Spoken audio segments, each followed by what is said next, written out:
ஓம் சக்தி. என் அன்பு தங்கமே, உன்னை சுற்றி உள்ள அனைவரும் உத்தமர்களாக உன் கண்ணுக்கு தெரிகிறார்கள். ஆனால் இங்கே எல்லோரும் நல்லவர்களாக இருப்பது இல்லை.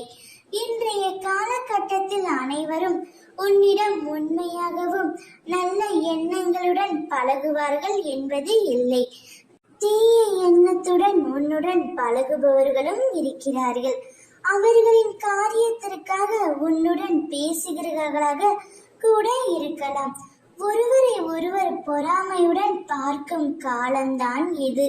பணம் பற்றாக்குறை இப்போது எல்லோரிடத்திலும் இருக்கின்றது. யாரையும் சொல்லியும் குற்றமில்லை.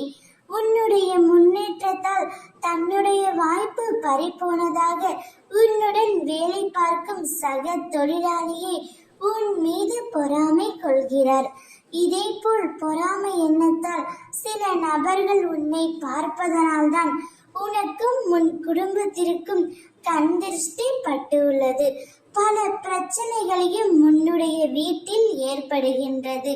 உன்னுடைய அடுத்த வீட்டில் வாழ்பவர்கள் கூட உன்னிடம் உண்மையாக பழகுவது இல்லை.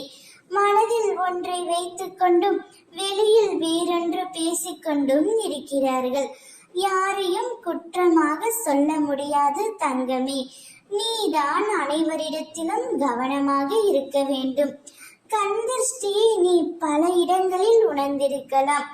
உன்னுடைய வீட்டில் அடிக்கடி பிரச்சனை ஏற்படலாம். நீ ஆசையாக வளர்க்கும் செல்ல பிராணிகளுக்கு உடல்நிலை குறைவு ஏற்பட்டு இருந்திருக்கலாம். செடி கொடிகள் வாடி போய் இருக்கலாம். நடைபெற உள்ள சுப நிகழ்ச்சிகள் தடைப்பட்டு இருக்கலாம். இப்படி பலவிதமாக கண் திருஷ்டி இருந்து கொண்டு இருக்கின்றது.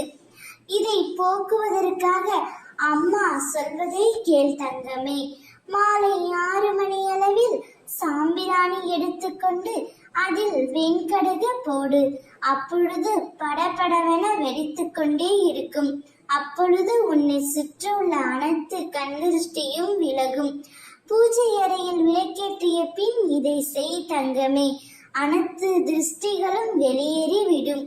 இதை வாரம் ஒரு முறை தொடர்ந்து செய்து வந்தால் உன் வீட்டில் கண் திருஷ்டியே ஏற்படாது.